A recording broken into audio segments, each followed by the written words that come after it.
একটি হাদিস শরীফে বিশ্বনবী সাল্লাল্লাহু আলাইহি ওয়াসাল্লাম বলেন, ক্বালা রাসূলুল্লাহি সাল্লাল্লাহু আলাইহি ওয়াসাল্লাম, ইযা তুখিদাল ফায়ুতু ওয়াল আমানাতু মাগনামা ওয়াজ যাকাতু মাগরামা ওয়া তুউল্লিমা লিগায়রিদ দ্বীন ওয়া আতাআর রাজুলু ইমরাতাহু ওয়া আক্কা উম্মাহু ওয়া আদনা সাদিকাহু ওয়া aqsa আবাহু ওয়া যাহারাতিল আসওয়াতু ফিল মাসাজিদি ওয়া সাদাল কাবিলাতা ফাসিকুহুম ওয়া কানা যাঈমুল কওমি আরসালাহুম ওয়া উকরিমার রাজুলু মাখাফাতা শাররিহি ওয়া যাহারাতিল কায়নাত ওয়াল মাআজিফু ওয়া শুরিবাতিল খুমুর ওয়া লা'না আখিরু হাযিহিল উম্মতি আওয়ালাহা ফারতাকিবু ইনদা যালিকা রিহান হামরা ওয়া জালজালাতান ওয়া খাসফান ওয়া মাসখান ওয়া কাযফান ওয়া আয়াতিন তাতাবাউ কানিজামি বালিন কুতিয়া সিলকুহু ফাতাতাবা। আল্লাহর পয়গম্বর বলেন, পৃথিবীতে যখন এই 15 প্রকারের পাপ বেড়ে যাবে তখন ঘন ঘন ভূমিকম্প হবে। এখন যে দেখা যায় মাঝে মাঝে ভূমিকম্প হচ্ছে, এগুলা কিন্তু এমনি হচ্ছে না বাবা, পাপের হার বেড়ে যাচ্ছে। ঠিক না বা ঠিক?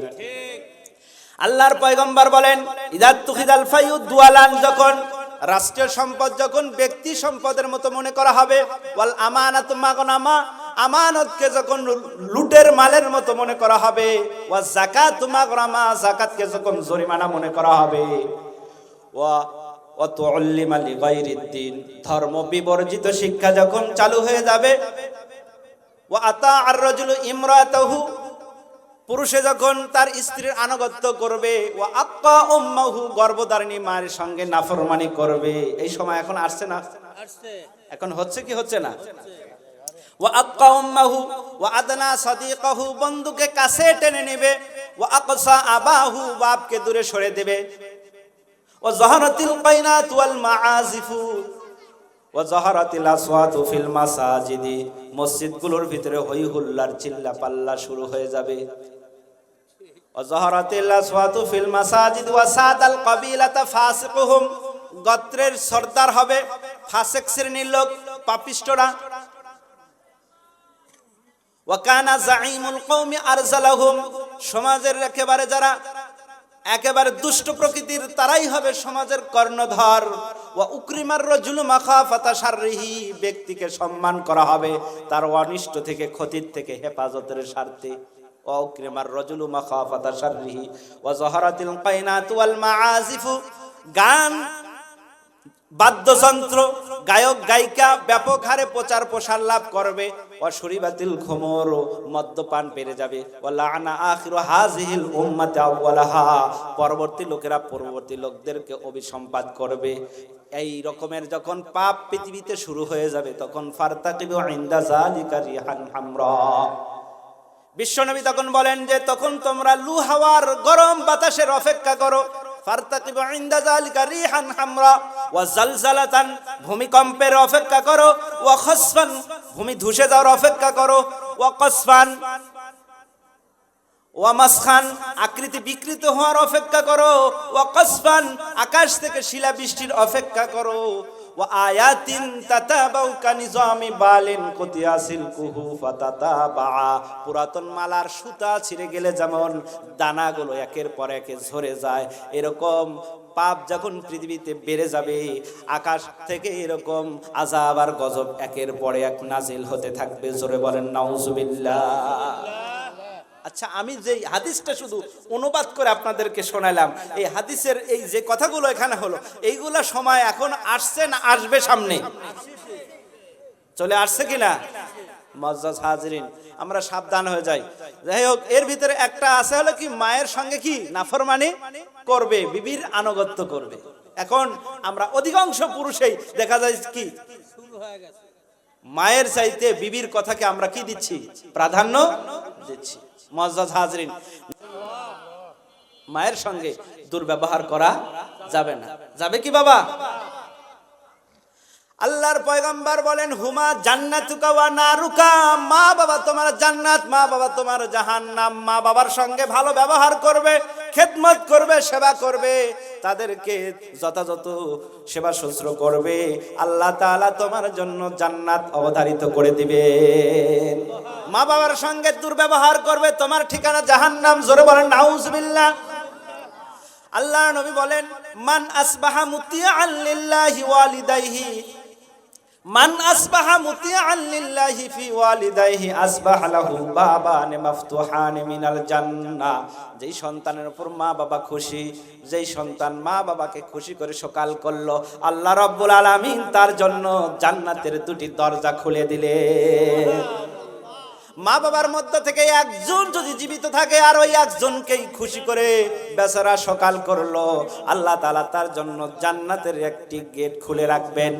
পক্ষান্তরে যেই সন্তান মা বাবার সঙ্গে নাফরমানি করলো, আল্লাহ তাআলা তার জন্য দুটি জাহান্নামের গেট খুলিয়া দিলেন। জোরে বলেন নাউজুবিল্লাহ। মা বাবার মধ্য থেকে যদি একজন জীবিত থাকে আর একজনের সঙ্গে দুর্ব্যবহার করে, আল্লাহ তাআলা তার জন্য জাহান্নামের একটি গেট খোলা রাখবেন। এক সাহাবী বললেন, ইয়া রাসূলুল্লাহ, মা বাবা যদি সন্তানের উপরে জুলুম করে ও তবুও কি মা বাবার সঙ্গে দুর্ব্যবহার করার কারণে জাহান্নামের শাস্তির বাণী এটা কি প্রযোজ্য হবে নাকি? আল্লাহর নবী তার জবাবে একবার নয়, দুইবার নয়, তিনবার বললেন, ওয়াইন যালামাহু ওয়াইন যালামাহু ওয়াইন যালামাহু। মা বাবা যদি সন্তানের উপরে জুলুমও করে, সন্তানের উপর জুলুমও করে, মা বাবা যদি সন্তানের উপরে জুলুমও করে, তবুও সন্তানের মা বাবার উপরে প্রতিশোধ নেওয়ার মতো কোনো অধিকার নাই। চিল্লা বলেন আল্লাহু আকবার। মা বাবাকে কি পাওয়ার আল্লাহ তাআলা দিয়েছেন যে মা বাবা সন্তানের সাথে দুর্ব্যবহার যদি করে এটার বিচার আল্লাহ করবেন, কিন্তু সন্তানের প্রতিবাদ করার, সন্তানের মা বাবার সঙ্গে দুর্ব্যবহার করার প্রতিশোধ নেওয়ার মতো কি নাই? অধিকার নাই। কি পরিমাণ সুপার পাওয়ার দুনিয়াতে মা বাবাকে দিয়েছে, কিন্তু আজকে সেই মা বাবা সন্তানের কাছে নির্যাতিত, অবহেলিত। ঠিক না ব্যাঠি? কথা ঠিক না ব্যাঠি? ইমাম বুখারী রাহমাতুল্লাহি আলাইহির আরেকটি কিতাব আল আদাবুল মুফরাদ, এই কিতাবের ভিতরে উনি একটি ঘটনা লিখছেন, হাদিস নিয়ে আসছেন। সেই হাদিসের ভিতরে একটা ঘটনা, নবী পাক সাল্লাল্লাহু আলাইহি সাল্লাম বলছেন, এই দুনিয়াতে দুইজন সন্তান, কোলের শিশু, দুধের শিশু, দোলনার শিশু কথা বলছে। বলেন সুবহানাল্লাহ। দুইজন, একজন হলো পয়গম্বর ঈসা রুহুল্লাহ, বেপেদার ফর জিন্দে পয়দা ও কুনাদ, বেপেদার ফর জিন্দে পয়দা ও কুনাদ, তিফলেরা দর মাহদে গুয়া ও কুনাদ, মুর্দা এ সাদ সালারা হাইমি কুনাদ, ইবাজস হক দিগারে কাইমি কুনাদ। বাবা সারা সন্তান দেওয়ার মালিক কে? বলেন তো। দোলনার শিশুকে কথা বলার শক্তি দাতা কে? হযরতে ঈসা আলাইহিস সালাতু ওয়াস সালামের কি বাবা ছিল? ঈসা আলাইহিস সালাতু ওয়াস সালাম কিন্তু বাবা ছাড়াই এই পৃথিবীতে মায়ের মধ্যস্থতায় আসছেন আল্লাহর কুদরতি ভাবে। ঠিক না ভাই? ঠিক। মুআজ্জাজ হাজিরিন, তো আল্লাহ তাআলা ঈসা আলাইহিস সালাতু ওয়াস সালামকে যেরকম বিনা বাপে পৃথিবীতে নিয়ে আসছেন, এরকম দোলনার শিশু অবস্থায় মায়ের স্তনে দুধ পান করতেছেন। মায়ের উপরে যখন তারা অপবাদ দেওয়া শুরু করলো যে তোমার বিবাহ হয় নাই, এই সন্তান তুমি পেলে কোথায়, সঙ্গে সঙ্গে স্তনের থেকে মুখ হটায় সাথে সাথে কি দুধের শিশু কথা বলা শুরু করে দিলেন। বলেন সুবহানাল্লাহ। ক্বালা ইন্নী আবদুল্লাহ আতানি আল কিতাব ওয়া জাআলানি নাবিয়্যা ওয়া জাআলানি মুবারাকান আইনামা কুনতু আওসানি বিস সালাতি ওয়াজ যাকাতি মা দুমতু হাইয়া। আল্লাহু আকবার। ঈসা আলাইহিস সালাম বললেন, ক্বালা ইন্নী আবদুল্লাহ, আমি আল্লাহর বান্দা, আতানি আল কিতাব, আল্লাহ তাআলা আমাকে ইনজিল শরীফ কিতাব দান করেছেন, ওয়া জাআলানি নাবিয়্যা, আমাকে আল্লাহ তাআলা নবী বানায়াছেন। আমার মায়ের উপরে তোমরা অপবাদ দিও না, আল্লাহ তাআলার কুদরতি ভাবে আমি মায়ের গর্ভে আসছি। বলেন সুবহানাল্লাহ। তো আল্লাহ তাআলা ঈসা আলাইহিস সালামকে দোলনার শিশু অবস্থায় কি করেছিলেন? বাকশক্তি দিয়েছিলেন। নবী বলেন, ঈসা আলাইহিস সালাম দোলনার শিশু অবস্থায়, শিশু সন্তান, দুধের সন্তান কথা বলেছেন। আর জুরাইজ, মায়ের জুরাইজওয়ালা শিশু, অর্থাৎ জুরাইজের কাহিনীর ভিতরে একটা শিশুর কথা আছে, সেই শিশু দুধের শিশু মায়ের কোলের ভিতরে কথা বলছে। সুবহানাল্লাহ বলেন। ঈসা রুহুল্লাহ আর জুরাইজওয়ালা শিশু, এই দুইজন শিশু, ছোট্ট শিশু, দুধের শিশু, মায়ের কোলের ভিতরে কি বলছেন? কথা বলছেন।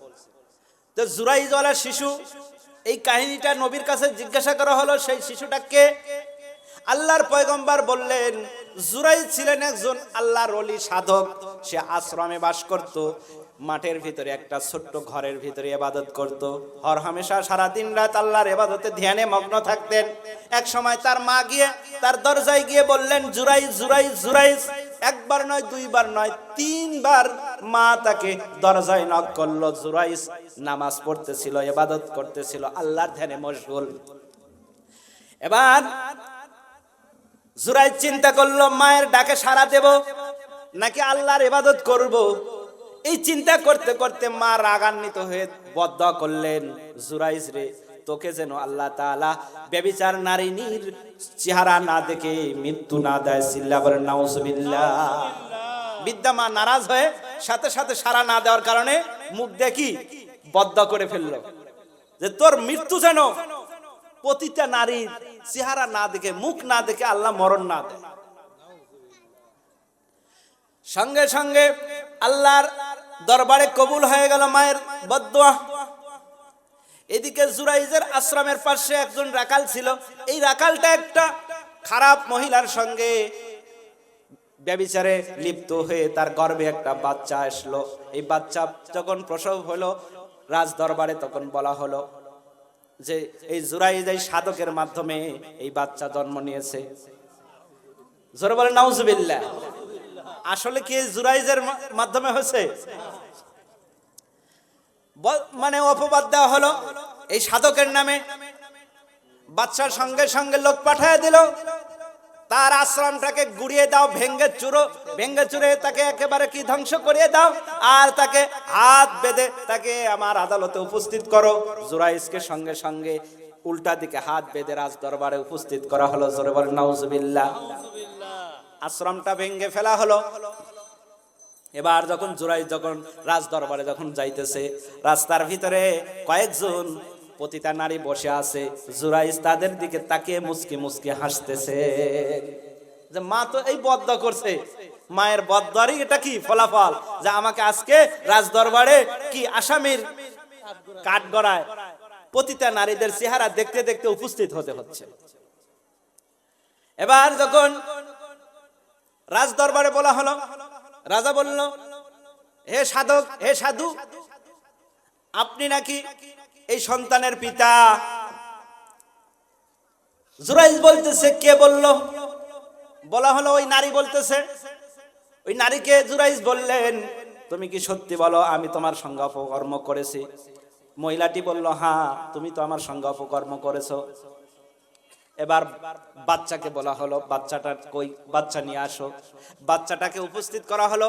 এবার বাচ্চাকে জিজ্ঞাসা করা হলো, এ বাচ্চা তুমি বলো তোমার আসল পিতা কে? সঙ্গে সঙ্গে বাচ্চার জবান থেকে উচ্চারিত হলো, আমার পিতা আপনি নন, আমার পিতা হলো অমুক রাখাল। চিল্লা বলেন সুবহানাল্লাহ। রাজ দরবারে সকলের সামনে যখন ঘটনা যখন কি হয়ে গেল, ফাঁস হয়ে গেল। এবার জুরাইজকে বাদশা বলতেছে, জুরাইজ, আপনার সাথে আমার বেয়াদবি হয়েছে, আপনার আশ্রমটা আমি স্বর্ণ দিয়ে বানিয়ে দেব না রূপা দিয়ে তৈরি করে দেব। জুরাইজ বললেন, সোনারও দরকার নাই, রূপারও দরকার নাই, আগের মতো আশ্রম যেরকম ছিল ওরকম বানিয়ে দিলেই হবে। বলেন সুবহানাল্লাহ। এবার জুরাইজ বললেন, আসলে এই ফাঁদে আমি পড়ে গেছি, এই আসামি আমি হয়ে গেছি মায়ের বদদোয়ার কারণে। মায়ের কি বদদোয়ার কারণে। সম্মানিত হাজরিন, মা বাবা যে এটা দোয়া করবে, বদদোয়া করবে, এটা কারেন্টের মতো লেগে যাবে, ঠিক না ঠিক? জুরাইজ এখন সাধক, আল্লাহর কি ইবাদত গুজার বান্দা। মায়ের ডাকে সাথে সাথে সাড়া না দেওয়ার কারণে মা একটু কথা মুখ দিয়ে বের করছে যে তোর যেন পতিতা নারীর চেহারা না দেখে মৃত্যু যেন না হয়। সাথে সাথে কি তাকে মিথ্যা মামলায় কি আসামি হতে হয়েছে, ঠিক না ঠিক? আর আমাদের তো কত অপরাধ, ঠিক না ঠিক? মুআজ্জাজ হাজিরিন, আপনাদের লাইনের কথা বলতেছি না, আমাদের লাইনে যারা কি যারা নিয়মিত নামাজ কালাম পড়ে তাদেরই এই অবস্থা। ঠিক। আরেকজন মাওলানা সাহেব ছিলেন মায়ের ভক্ত, মায়ের সাথে খুব ভালো ব্যবহার করতেন, মায়ের সেবা যত্ন করতেন। মায়ের সেবা যত্ন করার কারণে তিনি হজে যাইতে পারতেছিলেন না। 1 বছরও যায়, 2 বছরও যায়, 3 বছরও যায়, 4 বছরও যায়, 5 বছরও যায়। এরকম অনেক বছর পার হওয়ার পরে মায়ের কাছে শুধু অনুমতি চায়, মা আমি হজে যেতে চাই। মা বলে বাবা এবছরও যাও না, আগামী বছর যাও। তুমি যদি এবছরও যদি হজে যাও তাহলে আমি হয়তো আর বাঁচবো না, আমি মারা যাওয়ার পরে হজে যাও। এইভাবে তার হজ পিছাতে পিছাতে কয়েক বছর চলে গেল, হজে যাইতে পারতেছেন না মাওলানা সাহেব। এবার মাও মারা যায় না, হজেও যাইতে পারতেছেন না। শেষটায় তিনি সিদ্ধান্ত নিলেন এবছর হজে যাবেন। মা তাকে অনুমতি দেখ চাই না দেখ, সঙ্গে সঙ্গে তিনি হজের জন্য যা কিছু সামান তৈরি করা দরকার সব গাট্টি পট্টা সবকিছু বেঁধে তিনি রওনা দিলেন। মা অনুনয় বিনয়ের সাথে বললেন বাবারে তুমি যাও না, তুমি যদি যাও আমার সেবা কে করবে, আমাকে কে দেখাশোনা করবে, আমাকে কে খাওয়াবে? বলতেছে তুমি তো বারবার আমাকে শুধু কি বলো যে এবছর যাও না, এবছর যাও না। 1 বছর নয়, 2 বছর নয়, অনেক বছর পার হয়ে গেল, তুমি তো মারাও যাও না, আমি তো হজেও যাইতে পারতেছি না, এবার আমি যাব। মা বলতেছে বাবা যাস না। এবার যখন মা বারবার বলার পরেও মাওলানা সাহেব শোনেন না, এবার তিনি গাট্টি টপলা নিয়ে হজে রওনা দিলেন। হেঁটে হেঁটে যাচ্ছেন, চলতে চলতে মা এবার আল্লাহর আদালতে ফরিয়াদ করলেন, আল্লাহ আমার সন্তান আমার কথা শুনলো না, তুমিও তার কথা শোনো না। আমার সন্তান যেরকম আমাকে কষ্ট দিল তুমিও তাকে কষ্ট দাও। মায়ের দোয়া সাথে সাথে কবুল হয়ে গেল। মাওলানা সাহেব চলতে চলতে রাত্রিবেলায় একটা মসজিদের ভিতরে তিনি রাত্রি যাপন করলেন। তখন তো বাবা মসজিদ, প্রত্যেক মসজিদে এরকম ভাবে মানে কি তালা দেওয়ার ব্যবস্থা ছিল না, এই একটু চাটা টাটা দিয়ে কি কুকুর বিড়াল টিড়াল এগুলো যেন কি ছাগল গরু যেন না যেতে পারে। আপনারা কি দেখেন না এরকম মসজিদ? দেখেন নেই? এখন তো দিন যত যাচ্ছে মসজিদ আলিশান হচ্ছে, মসজিদ তালাবদ্ধ হয়ে যাচ্ছে। তো মাওলানা সাহেব রাত্রিবেলায় তার বিছনাপত্র নিয়ে, তার ব্যাগ ট্যাগ নিয়ে মসজিদের ভিতরে রাত্রি যাপন করতেছেন। শেষ রাতে উঠে তিনি ওযু করে জায়নামাজের উপর দাঁড়িয়ে তাহাজ্জুদ নামাজ পড়তেছেন। ঘটনাক্রমে পাশের বাড়িতে একটা চোর ঢুকছে। মসজিদের পাশের বাড়িতে চোর ঢুকে সামানাদি সবকিছু গাট্টি টপলা বেঁধে যখন বের হয়ে আসছে, লোকজন জায়গা পাওয়ার পরে পিছন থেকে ধাওয়া করছে। চোর এবার যাবে কোথায়? এবার দেখলো যে একজন লোক নামাজ পড়তেছে, সঙ্গে সঙ্গে মসজিদের ভিতরে ঢুকে গেল। মসজিদের ভিতরে ঢুকে আস্তে করে তার পিছনে গাট্টি টপলা রেখে সে পাশের টপকায় অন্য দিক থেকে বের হয়ে চলে গেল। লোকজন এসে মসজিদটা ঘেরাও করলো, দেখে যে একজন লোক আছে নামাজে দাঁড়িয়ে গেছে। সবাই অবাক, চোর তো চোর, আবার দেখি মাওলানার বেশে নামাজ পড়তেছে। সকলেই চলে আসলো লাঠি সোটা নিয়ে, তাকে শুরু হয়ে গেল গণপিটনি। গণপিটনি গণপিটনি তো আপনারা বুঝেন, হ্যাঁ? জনগণের হাতে চোর ধরা পড়লে যা হয়, যে মারতে পারে সেও মারে, যে পারে না সেও মারে, আছে না? না এরকম। মাওলানা সাহেব এবার কি বলবে, শুরু হয়ে গেল গণপিটনি। সকালবেলায় রাজ দরবারে নিয়ে আসা হলো। রাজা এবার বলল চোরের শাস্তি শুরু, হাত কাটা। আর মাওলানার ভেসে মসজিদের ভিতরে ঢুকে নামাজ আদায় করতেছিল। এই ছলনা দেখানোর কারণে চোখ উপরায় ফেলা হবে। আর ঘোষণা করে দাও তার যে এরকম ভাবে চুরি করে, চুরির মাল মসজিদের ভিতরে রেখে নামাজে দাঁড়ায়, তার শাস্তি এরকমই হওয়া চাই। মাওলানা সাহেব বললেন দয়া করে এই ঘোষণা করিয়েন না, বরং আপনারা ঘোষণা করুন যে মায়ের কথা না শুনে হজে যায় তার এই শাস্তি হয়। সবাই বলতেছে অবাক, হুজুর আপনি কথা বলেন মানে? বলে এটাই ঘোষণা করেন, এটাই ঘোষণা করেন যে মায়ের কথা না শুনে এরকম ভাবে কি হজে যায় তার এই শাস্তি হয়, এইটা দয়া করে দেন। সবাই বলল যে আচ্ছা। একবার তো হয়েছে গণপিটনি, এবার বলতেছে ব্যাপারটা কি? তিনি তখন পুরা ঘটনা খুলে বললেন যে আসলে ঘটনা, আমি আসলে চোর না, চোর এইভাবে আমার পিছনে রেখে কি পাঁচের টপকায় চলে গেছে, কিন্তু আমি মায়ের বদদোয়া পাওয়ার কারণে এই গণপিটনি আমার ভাগ্যে ছিল। জোরে বলেন নাউজুবিল্লাহ। মুআজ্জাজ হাজিরিন, মা বাবার সঙ্গে অসৎ আচরণ করলে এটার বিচার আল্লাহ তাআলা পরকালে তো করবেন, দুনিয়াতেই নগদ বিচার করেন। দুনিয়াতেই কি করেন? নগদ বিচার করেন। যুবক ভাইরা, যাদের মা বাবা বেঁচে আছে, তোমরা মা বাবাকে কদর করো, মা বাবাকে সম্মান করো। মা বাবার পায়ের নিচে কি? মায়ের পায়ের নিচে জান্নাত, মায়ের পায়ের নিচে নবী বলছেন জান্নাত। আর এক হাদিসে বলেন হুমা জান্নাতুকা ওয়া নারুকা, মা বাবাই তোমার জান্নাত, মা বাবাই তোমার জাহান্নাম। মা বাবাকে খুশি রাখবা, জান্নাত পাবে। মা বাবাকে বেজার করবা, জাহান্নামের আসামি হয়ে যাবে। জোরে বলেন নাউজুবিল্লাহ। মায়ের সঙ্গে সদাচরণ করলে লাভ কি? এ ব্যাপারে একটা ছোট্ট ঘটনা আপনাদের বলা যাবে তো? বিরক্ত হচ্ছেন আপনারা? কে কে বিরক্ত হচ্ছেন? হাত উঠান তো। আলহামদুলিল্লাহ বলেন আলহামদুলিল্লাহ। আবার একটু জিকির করা যাবে তো নাকি? হ্যাঁ না, বিরক্ত হচ্ছেন জিকির করতে হবে।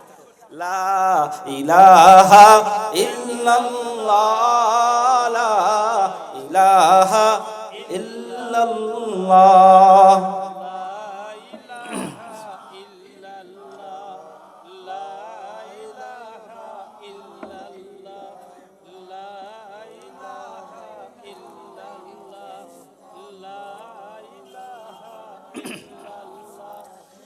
লা ইলাহা ইল্লাল্লাহু মুহাম্মাদুর রাসূলুল্লাহ সাল্লাল্লাহু আলাইহি ওয়াসাল্লাম। পয়গম্বর সুলাইমান আলাইহিস সালামকে আপনারা তো চিনেন, নাম শুনছেন তো নাকি? তিনি একদিক দিয়ে যেরকম ধর্মীয় একজন কি ছিলেন, নবী রাসূল ছিলেন, আবার আরেক দিক দিয়ে উনি জাগতিক দিক দিয়ে বাদশা ছিলেন, গোটা পৃথিবীর বাদশা। জিন ও ইনসানের উপর তার রাজত্ব চলছে, বলেন সুবহানাল্লাহ। গোটা পৃথিবীর ভিতরে এমন রাজত্ব আল্লাহ তাআলা আর দ্বিতীয় কাউকে দেননি। তিনি পাখির ভাষা বুঝতেন, পিপিলিকার ভাষা বুঝতেন, সমস্ত প্রাণীর ভাষা কি তিনি বুঝতেন। সুবহানাল্লাহ। আল্লাহ রাব্বুল আলামিন তাকে এমন একটা যানবাহন দিয়েছিলেন, একটা সিংহাসন, যে সিংহাসনের উপরে 6 লক্ষ আসন সংখ্যা ছিল। কত? 6 লক্ষ আসন সংখ্যা ছিল তার সিংহাসনের উপরে। এই সিংহাসন নিয়ে তিনি 1 মাসের পথ এক বেলায় অতিক্রম করছেন, বলেন সুবহানাল্লাহ। 1 মাসের পথ এক বেলায় অতিক্রম করেছেন। একদিনে উনি 2 মাসের পথ অতিক্রম করেছেন, সুবহানাল্লাহ। তো ওনার সিংহাসন নিয়ে একদিন উনি মহাশূন্য দিয়ে উড়ে যাচ্ছেন। পয়গম্বর সুলাইমান আলাইহিস সালাতু ওয়াস সালাম তার সিংহাসনের উপরে মহাশূন্য দিয়ে যখন অতিক্রম করতেছিলেন, হঠাৎ করে তার সিংহাসনটা সাগরের উপর দিয়ে যখন যাইতেছিল, গভীর সমুদ্রের ভিতরে, সাগরের ভিতরে এক জায়গায় পানির খুব পাক হইতেছিল, স্রোত হইতেছিল। পানির স্রোত তো আপনারা বুঝেন, পানির স্রোত হইতেছিল। পয়গম্বর সুলাইমান আলাইহিস সালামের ভিতরে একটা জানার আগ্রহ পয়দা হলো যে এই জায়গায় কি আছে, আমি একটু দেখব। সঙ্গে সঙ্গে তিনি সুলাইমান আলাইহিস সালাম সিংহাসনকে জরুরি অবস্থায় অবতরণ করার নির্দেশ দিলেন। সিংহাসন নেমে মাটিতে অবতরণ করলো। তিনি তার জিন সৈন্যদেরকে বললেন, এখনই পানির ভিতরে তোমরা পানির ভিতরে ডুব দাও, দেখো তোমরা এখানে কি আছে। কিছু জিন সঙ্গে সঙ্গে গভীর সমুদ্রের ভিতরে তলদেশে গিয়ে যাচাই বাছাই করে ডুবুরুর কাজের মতো তিনারা দেখতেছিলেন। ওনারা দেখার পরে দেখলেন বিশাল বড় একটা গম্বুজ পানির নিচে আছে। এই জায়গায় এই গম্বুজের সাথে পানি পাক খাচ্ছে। গম্বুজটাকে জিনেরা সঙ্গে সঙ্গে উপরে পাড়ের উপরে তুললো।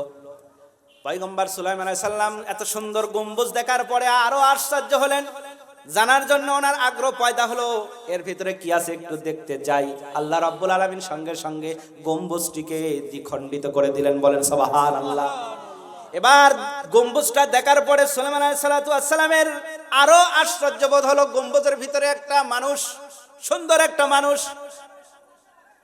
আল্লাহর ইবাদত করতেছে। পয়গম্বর সুলাইমান আলাইহিস সালাম যুবক মানুষটাকে বললেন, ভাই তুমি কি মানুষ না তুমি কি জিন নাকি কোনো ফেরেশতা? আল্লাহর বান্দা জবাব দেয়, আমি কোনো জিনও নই, আমি ফেরেশতাও নই, আমি হলো আদম সন্তান মানুষ। এবার আরো আশ্চর্য হলো যে মানুষ হয়ে এরকম ভাবে গম্বুজের ভিতরে আবার পানির ভিতরে তুমি এইভাবে আসো, কারণটা কি?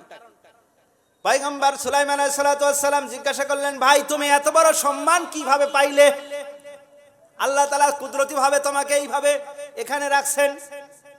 আল্লাহর বান্দা জবাব দেয়, পয়গম্বর সুলাইমান আলাইহিস সালাতু ওয়াস সালাম, শুনে রাখুন, আমার একটা মা ছিল, আমার মাকে আমি খুব সেবা যত্ন করতাম। মায়ের সেবা করতে করতে এক পর্যায়ে মা যখন ইন্তেকাল করেন, মার কাফন দাফন সবকিছু কার্য সম্পন্ন করে আমি সমুদ্রের তীর দিয়ে আমি হাঁটতেছিলাম, চলতেছিলাম। সমুদ্রের কিনারা দিয়ে চলতে চলতে হঠাৎ দেখি এই গম্বুজের কাছে যখন আমি আসলাম, গম্বুজের কাছে আসার সাথে সাথে গম্বুজের ভিতর থেকে একটা দরজা বের হলো। ভিতরে আমি প্রবেশ করার পরে এই দরজা বন্ধ হয়ে গেছে। এখন বন্ধ হওয়ার পরে আজ পর্যন্ত আমি জানি না আমি আকাশে আছি না জমিনে আছি, আমি স্থলে আছি না জলে আছি, কোথাও আমি কিছু বুঝতে পারি না। চিল্লা বলেন সুবহানাল্লাহ। সুলাইমান আলাইহিস সালাম বললেন, ভাই তাহলে তুমি খাও কি? বলে, আমার যখন ক্ষুধা লাগে এই গম্বুজের ভিতরে একটা গাছ আল্লাহ তাআলা উৎপন্ন করে দেন, গাছের ভিতরে ফল ধরে আর ওই ফল আমি খাই, এরপরে আবার গাছটা চলে যায়, আমি ফল খেয়ে আমার ক্ষুধা নিবারণ করি। আমার যখন পিপাসা লাগে আল্লাহ রাব্বুল আলামিন সুন্দর পানির ঝর্ণার ভিতরে ব্যবস্থা করে দেন, যেই পানিটা দুধের চেয়েও সুন্দর সাদা এবং মধুর চেয়েও মিষ্টি, বরফের চেয়েও ঠান্ডা, আমার কলিজা শীতল হয়ে যায়। চিল্লা বলেন সুবহানাল্লাহ। সুলাইমান আলাইহিস সালাম জিজ্ঞাসা করলেন, রাত্র দিনের পরিবর্তন তুমি কিভাবে বুঝতে পারো? বলে, যখন দিন হয় তখন এই গম্বুজের ভিতরে একেবারে সাদা ফর্সা হয়ে যায়, রাত যখন হয়ে যায় গম্বুজের ভিতরে অন্ধকার হয়ে যায়, তখন আমি বুঝি এই রাত হলো আর দিন হলো। এরপরে সুলাইমান আলাইহিস সালাম আবার আল্লাহর কাছে দোয়া করলেন, আবার যুবকটা আবার ওর ভিতরে ঢুকলো, আবার গম্বুজ আপন জায়গায় চলে গেল। বলেন সুবহানাল্লাহ। মায়ের খেদমত করার কারণে আল্লাহ তাআলা কুদরতি ভাবে তাকে কি বসবাসের জন্য কি করে দিয়েছেন? ব্যবস্থা করে দিয়েছেন।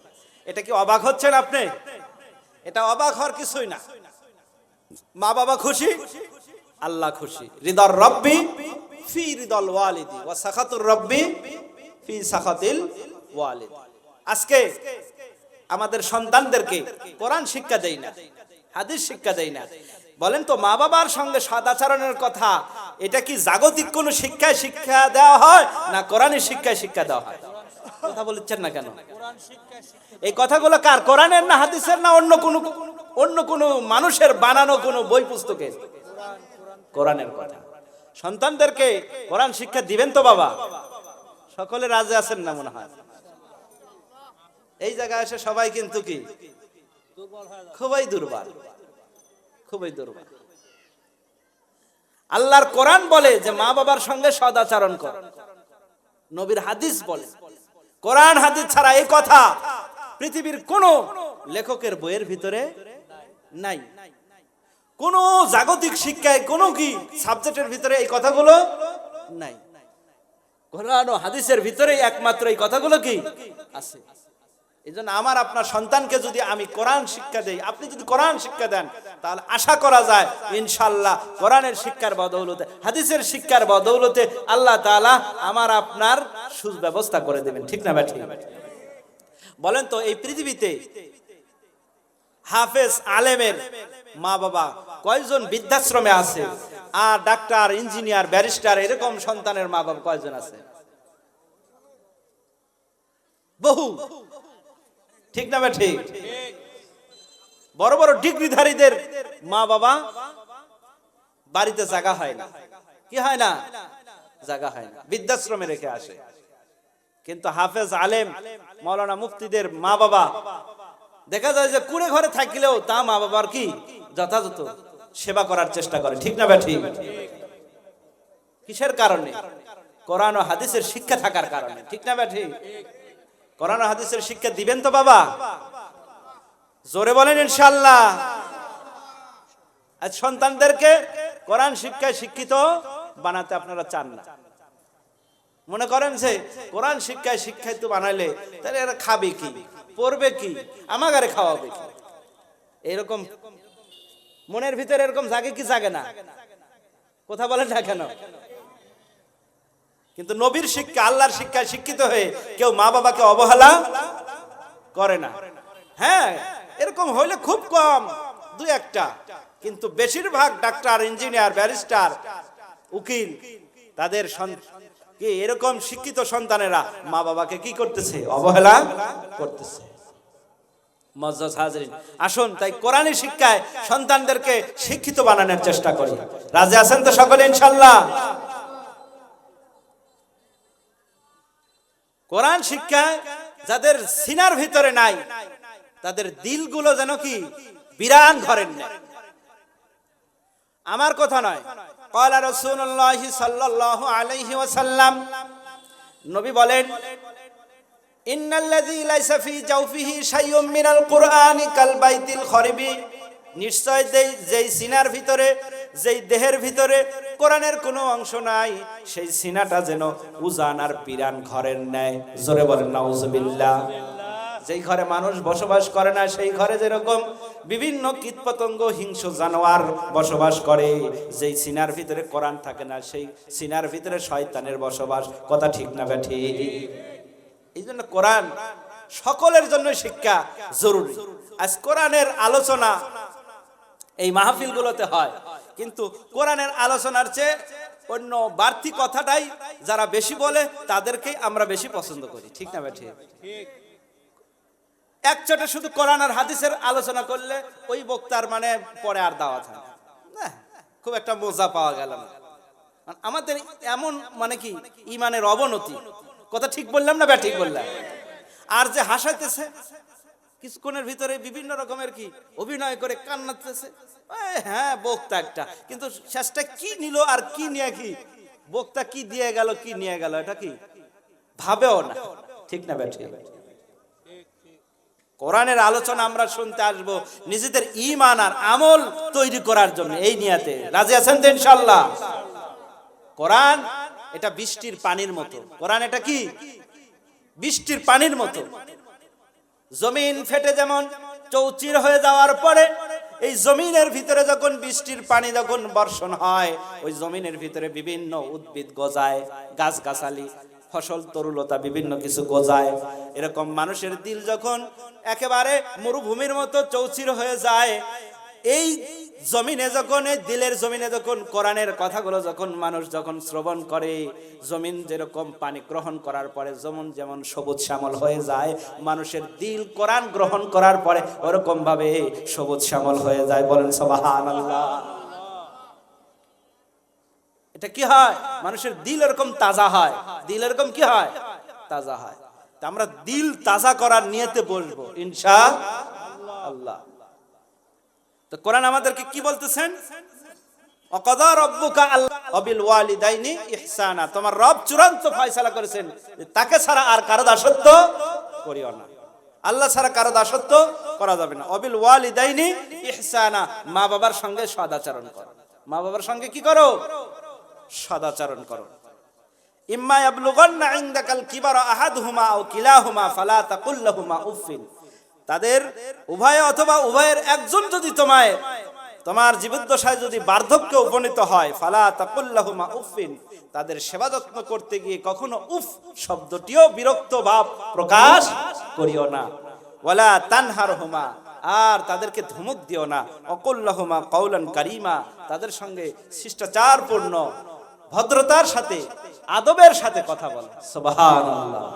তাহলে কোরআন আমাদেরকে মা বাবার সঙ্গে কি ব্যবহার করা লাগবে এটা শিক্ষা দিচ্ছে। ঠিক না ঠিক? কে শিক্ষা দিচ্ছে? আল্লাহর কোরআন। ঠিক না ঠিক? কোরআন শিখবো তো ভাই ইনশাআল্লাহ সকলে? রাজি আছেন তো ইনশাআল্লাহ? কোরআনের দ্বারাই একমাত্র কেবলমাত্র মানুষ গুণের মানুষ হতে পারে। কোরআনের শিক্ষা ছাড়া কখনো মানুষ গুণের মানুষ হতে পারে না। এই যে আপনাদের পাশে নদী, নদীতে বর্ষাকালে নদী যখন ভরে যায়, বিল ভরে যায়, এই যে এতগুলো পানি, বলেন তো এই পানির থেকে কখনো কি আপনি 1 গ্রাম ঘি আপনি উৎপন্ন করতে পারবেন? পারবেন বাবা? পারবেন? পারবেন না। 1 চামচ ঘিও আপনি উৎপন্ন করতে পারবেন না। ঘি উৎপন্ন করতে হলে দুধের উপর মেহনত করতে হবে। কথা বলেন ঠিক না বেটি? দুনিয়াতে জাগতিক শিক্ষার অভাব নাই।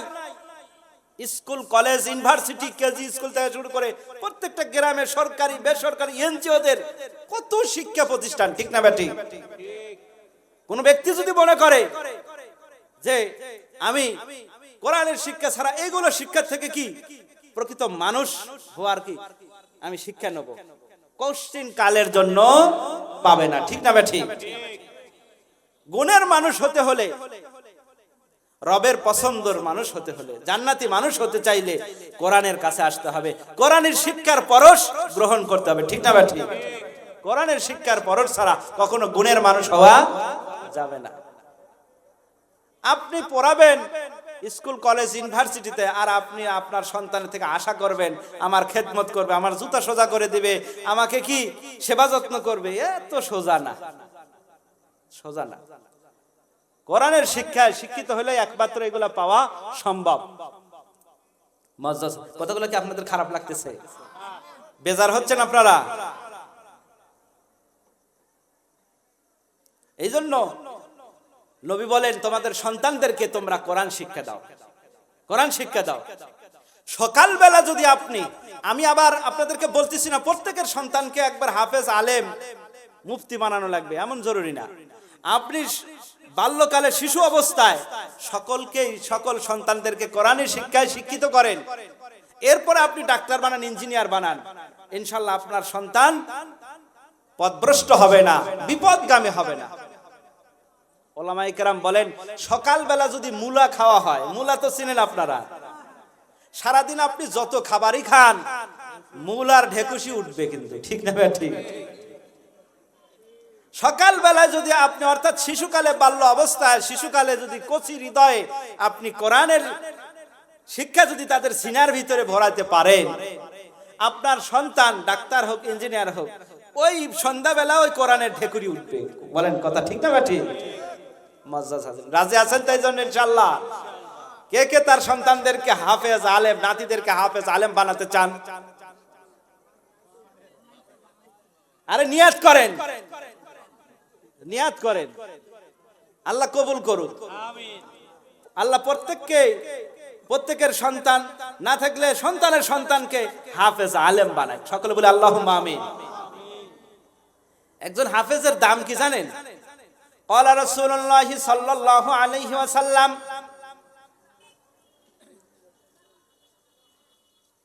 মান ক্বারাআল কুরআনা ফাস্তাযহারাহু ফাআহাল্লা হালালাহু ওয়া হাররামা হারামাহু আদখালাহুল্লাহুল জান্নাহ ওয়া শাফাআহু ফি আশরাতিন মিন আহলি বাইতিহি কুল্লুহুম ক্বাদ ওয়াজাবাত লাহুন নার।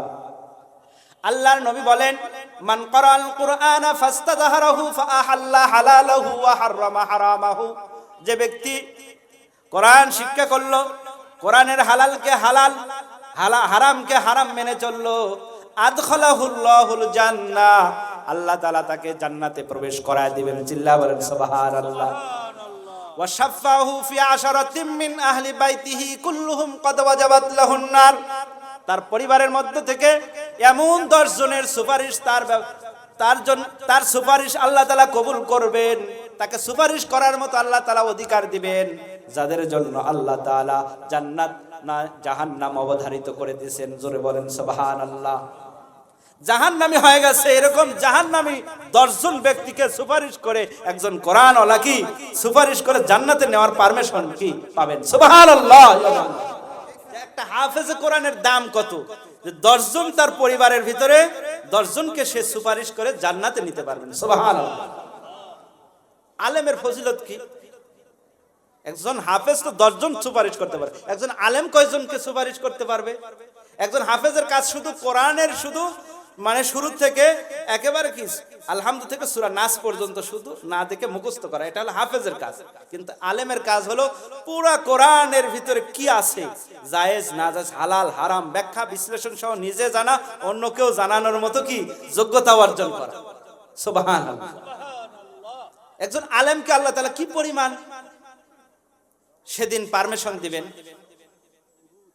10 জন নয়, 20 জন নয়, অগণিত অসংখ্য আল্লাহ তাআলা সুপারিশের মাধ্যমে কি করে দিবেন? জান্নাতে যাওয়ার পারমিশন দিবেন। চিল্লা বলেন সুবহানাল্লাহ। ক্বালা রাসূলুল্লাহ সাল্লাল্লাহু আলাইহি ওয়াসাল্লাম, ইয়াশফাউ ইয়াউমাল কিয়ামাতি আল আমবিয়া সুম্মাল উলামা সুম্মাশ শুহাদা। আল্লাহর নবী বলেন কিয়ামতের দিন সর্বপ্রথম সুপারিশ করবে আম্বিয়া আলাইহিমুস সালাতু ওয়াস সালাম, সুম্মাল উলামা, এরপরে উলামায়ে কেরাম সুপারিশ করবেন, সুম্মাশ শুহাদা, এরপরে শহীদগণরা সুপারিশ করবেন। চিল্লা বলেন সুবহানাল্লাহ। এখানে বিশ্বনবী সাল্লাল্লাহু আলাইহি সাল্লাম শহীদদের আগে আলেমদেরকে নিয়ে এসে হাদিসের ভিতরে আলেমদের দাম আরো বাড়িয়ে দিয়েছেন, যে তারা অসংখ্য অগণিত বান্দাদেরকে সুপারিশ করতে পারবেন। সুবহানাল্লাহ। একজন আলেমের সাথে একজন ব্যক্তির ন্যূনতম যত একটু সামান্য স্যাম্পল, হালকা একটু যে সম্পর্ক আছে, তাকে সেই দিন যদি আলেম খালি চিনতে পারে, এতটুকু যদি সম্পর্ক রাখে, আল্লাহ তাআলা তাকেও সুপারিশ করে জান্নাতে যাওয়ার মতো সুযোগ করে দিবেন। সুবহানাল্লাহ। বিশ্বাস হয় তো ভাই? নবীর হাদিস আপনাদের বিশ্বাস হয় তো? এটা একটা উদাহরণ দিলে আরো খুব সুন্দরভাবে আপনারা বুঝতে পারবেন। আম্মা জান আয়েশা রাদিয়াল্লাহু তাআলা আনহাকে বিশ্বনবী একদিন বললেন, হে আয়েশা, এই আকাশের নক্ষত্র সমতুল্য ইবাদত কার তুমি কি জানো? আম্মা জান আয়েশা রাদিয়াল্লাহু তাআলা আনহা মনে মনে ভাবলেন, হয়তো বিশ্বনবী আমার আব্বার নাম আবু বকরের নাম বলবেন। চুপ করে আছেন। বিশ্বনবী বললেন, আকাশের অসংখ্য অগণিত নক্ষত্র সমতুল্য এই আমল হলো আমার সাহাবী ওমরের। আম্মা জান আয়েশা রাদিয়াল্লাহু তাআলা আনহার এই কথা শোনার পরে চেহারাটা মলিন হয়ে গেল। উনি ভাবছেন হয়তো ওনার আব্বার নাম বলবেন। এরপরে বিশ্বনবী বললেন, আরে ওমরের আমল তো আকাশের নক্ষত্রের সাথে উপমা দেওয়া যায়, কিন্তু তোমার বাবা আবু বকরের আমল এত বেশি, এত বেশি, আকাশের নক্ষত্রের সাথেও তুলনা করা যায় না। চিল্লা বলেন সুবহানাল্লাহ। এই জন্য হযরত ওমর বলছেন, আমার সারাটা জিন্দেগীর আমল যদি আবু বকর নিয়ে ওনার গারে ছুঁড়ে, উনি যখন হিজরতের রাত্রিতে বিশ্বনবীর সঙ্গে কি মদিনার দিকে যাইতেছিলেন, গারে ছুঁড়ের ভিতরে যে অবস্থান করেছেন, ওই এক রাতের ইবাদত যদি দেয়, আমার সারাটা জিন্দেগীর ইবাদত ওনাকে দিয়ে দেব। সুবহানাল্লাহ, সুবহানাল্লাহ। হযরত আবু বকরের ইবাদতের সাথে কোন রকমের তুলনা হয় না। আকাশের নক্ষত্রের সাথে তুলনা করছেন বিশ্বনবী ওমরের। হাফেজে কোরআন 10 জন সুপারিশ করতে পারবে, কিন্তু একজন আলেম 10 জন নয়, 10,000 নয়, 10 লক্ষ নয়, তার সঙ্গে যত ব্যক্তির সুসম্পর্ক আছে সেদিন যদি পরিচয় দিতে পারে, এতটুকু যদি সম্পর্ক নিয়ে আমরা যদি যেতে পারি, হক্কানি আলেমরা সুপারিশ করে অসংখ্য অগণিত বান্দাদেরকে জাহান্নাম থেকে মুক্তির ব্যবস্থা করে দিবেন। সুবহানাল্লাহ। আপনারা আরো সহজে বুঝতে পারবেন। এই যে আমাদের দাওয়াতি মেহমান অনেক এমপি, মন্ত্রী, বিভিন্ন ভিআইপি লোক আমাদের বিভিন্ন অনুষ্ঠানে, এই জালসা সহ বিভিন্ন জায়গায় দাওয়াতে আসেন কিনা? ওনাদের সাথে আরো অনেক ওনাদের কর্মী ভাইয়েরাও আসেন, ঠিক না ভাই? ঠিক।